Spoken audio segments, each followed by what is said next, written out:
अगर आप फ्रीलांसर हो और सारी ज़िंदगी फ्रीलांसिंग ही करनी है तो आप कभी सर्वाइव नहीं कर सकते। फ्रीलांसिंग, जिसको मैं कहता हूँ प्रोग्रेसिव फ्रीलांसिंग, और आप उससे एक टीम बिल्ड कर लेते हो और वो टीम कोई प्रोडक्ट बिल्ड कर लेती है या कोई एंटिटी डेवलप कर लेती है, कोई आप एक स्टेबल ऑर्गेनाइजेशन बना लेते हो, उन प्रोसेसेस को ऑटो पायलट पे डाल देते हो, वहाँ से आपकी एक्सपोनेंशियल ग्रोथ शुरू होती है। मैं आज ना आपको फ्रीलांसिंग में टीम बिल्डिंग कैसे करते हैं उससे पहले मैं आपको एक कॉन्सेप्ट समझाता हूँ।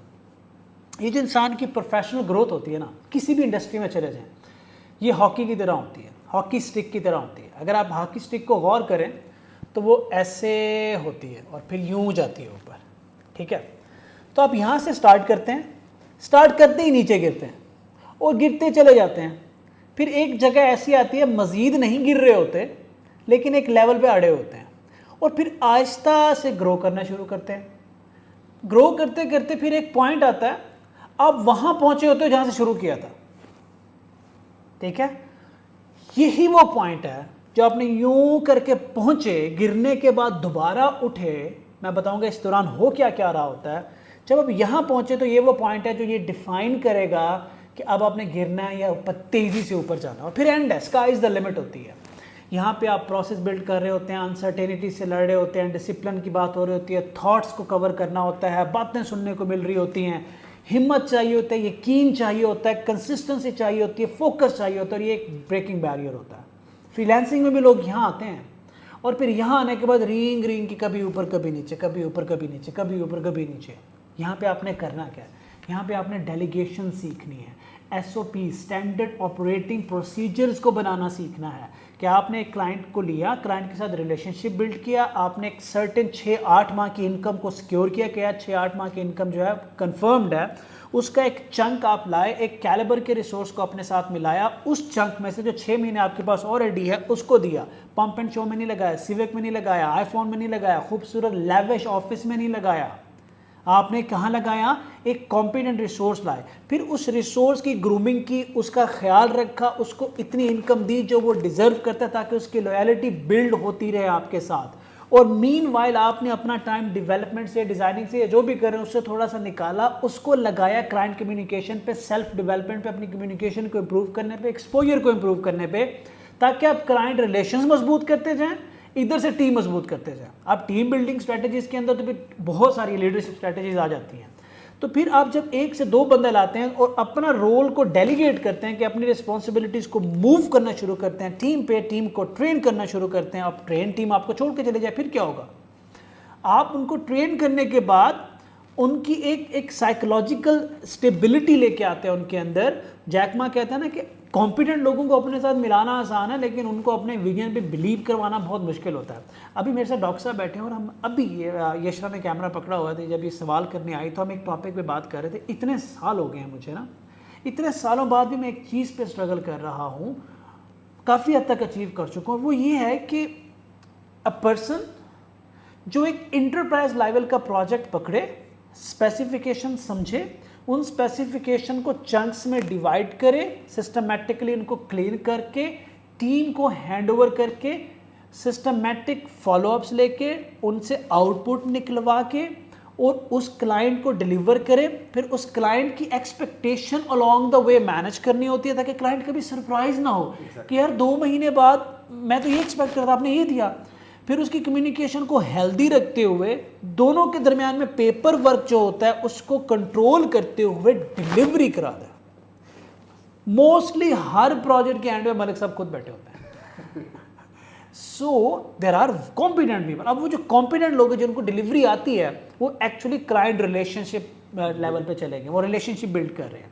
सो आपने जब फ्रीलांसिंग कर रहे हो तो यकीन करें कि आप अगर अपना डबल टाइम लगा के पैसा कमाने की रेस में लगते हैं तो you are nothing less than a Uber. Uber की एग्जांपल मैं बहुत देता हूँ। बैंक से एक गाड़ी उठाते हैं इंस्टॉलमेंट पे, कर्ज पे, इधर से वो गाड़ी को रगड़ा लगाते हैं, गाड़ी से पैसे आते हैं इंस्टॉलमेंट पे जाते हैं, गाड़ी से पैसे आते हैं इंस्टॉलमेंट पे जाते हैं, 2-4 में बच जाते होंगे, इधर से गाड़ी खत्म, उधर से इंस्टॉलमेंट खत्म। That's the life is. Freelancing यही है कि आप 4-5 साल, हार्डली 6 साल आप डेवलपमेंट कर लोगे, 4 साल होता है, इससे ज़्यादा आप डेवलपमेंट नहीं कर सकते। तो आपने टीम कम्युनिकेशन सीखनी होती है और टीम को हम ब्लाइंडली फिर हायर कर लेते हैं। होता ये है कि हमारे पास क्लाइंट ने 2 महीने का हमें मार्जिन होता है, अपनी हायर कर लेते हैं, फिर प्रेशर बिल्ड होता है, तो इनके पैसे कैसे देने हैं।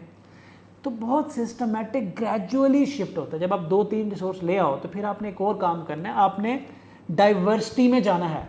डाइवर्सिटी में आपने एक डेवलपर हायर किया, आपने फिर डिज़ाइनर को देखना है, मैं आपको सॉफ्टवेयर हाउस की बात बताऊँ, फिर आपने पीएम की तरफ जाना है, फिर आपने बिजनेस डेवलपर्स को अपने साथ मिलाना है, फिर आपने आहिस्ता आहिस्ता करते करते मोबाइल डेवलपर को अपने साथ मिलाना है। फिर इस तरह से जो आपके पहली रो बनेगी ना, जो फ्रंट लाइन बनेगी, ये आपके फ्रंट लाइन वॉरियर्स होते हैं जो आपके की पॉइंट को लेके चलते हैं।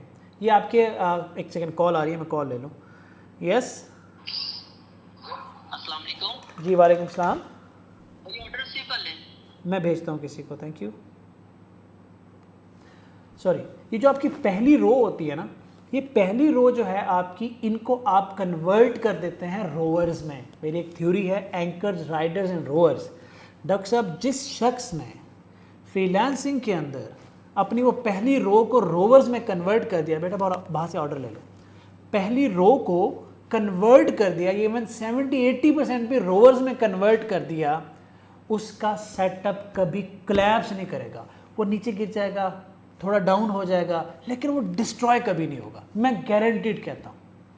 The first core layer of Xeven solution आज भी अगर हम देखें, एक मोबाइल डेवलपमेंट से, एक सर्वर से है, एक वेब से है, एक बिजनेस से है, एक सोशल से है, और मेरे पास उन पांचों का है कि अगर एक प्रोजेक्ट को कंप्लीट करने के लिए जो चीज़ चाहिए वो आपकी अपनी कोर टीम में, और ये वो लोग हैं जो दुख दर्द में भी आपको नहीं छोड़ते, तो इसका मतलब है मैक्सिमम आप नीचे गिर सकते हैं पर तबाह नहीं हो सकता।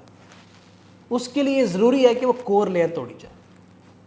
हम क्या करते हैं, हम हर शख्स को ला के पैसा दिखाते रहते हैं, पैसा। और भाई अगर आप किसी को $1000 दे रहे हो, कल कोई किसी को $1200 दे देगा, $1500 दे देगा, खत्म, वो आपको छोड़ देगा।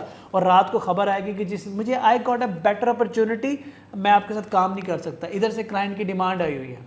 अब जिस क्लाइंट पे आपने साल लगाया और उस बंदे ने छोड़ दिया और आपके पास इतना भी स्किल नहीं है या बैकअप नहीं है उसको कंप्लीट करने का, तो वो आप तबाह हो जाओगे लिटरली। और फिर लोग फ्रीलांसर्स क्या करते हैं, उनको लगता है कि सर क्लाइंट आएगा, पैसे देगा, रिसोर्स आएगा, काम करेगा, फिर और क्लाइंट आएंगे, और पैसे आएंगे, और रिसोर्स आएंगे, और कंपनी बन जाएगी। और जो आप सबसे बड़ी मिस्टेक करते हो भाई और बहनों, फ्रीलांसर और डेवलपर के बीच में जो SOPs डेवलप करने होते हैं ना, standard operating procedures, camera man मेरा थक गया है, but let me complete that topic. Standard operating procedures वो नहीं बनेंगे तो आप कभी भी स्केल नहीं कर सकते। अगर बिजनेस के अंदर, टीम बिल्डिंग के अंदर कोई एक इम्पॉर्टेंट चीज़ है जिसको आप कहेंगे यार ये बिजनेस खड़ा कर सकती है, वो है स्टैंडर्ड ऑपरेटिंग प्रोसीजर के हर काम एक सिस्टम के तहत हो और वो सिस्टम ह्यूमन डिपेंडेंट ना हो। जब आप ये कर लोगे तो क्या होगा, जब आपका डेवलपर जाएगा और नया डेवलपर आएगा तो उसके पास सारे SOP सेट होंगे और आते ही अगले दिन प्रोडक्टिव होगा। वरना हम क्या कर रहे होते हैं, आजा यार मैं तुझे दिखाता हूँ, वो ये कर रहा था, वो ये कर रहा था, उससे ये नहीं हो रहा था। आप उसको 2 हफ्ते समझाने में लगा देंगे, वो 3 हफ्ते समझने में लगा देंगे, इतनी देर में क्लाइंट आपका भाग जाएगा एंड यू आर डाउन। अब उसी बंदे के पैसे नहीं जिसको आप लाए हो। SOPs, team building, first layer, rovers में कन्वर्ट करना, अपने आप को वो हॉकी स्टिक वाली एग्जांपल याद रखना। That's how you develop team. खुद पे इन्वेस्ट करके, टीम पे इन्वेस्ट करके, SOPs पे इन्वेस्ट करके, सब्र के साथ क्लाइंट रिलेशनशिप बना के करते हैं। मैं इसमें 1-1.5 घंटा और बात कर सकता था पर मेरा कैमरामैन कैमरे के ऊपर से निकल के मुझे देख रही है। Thank you.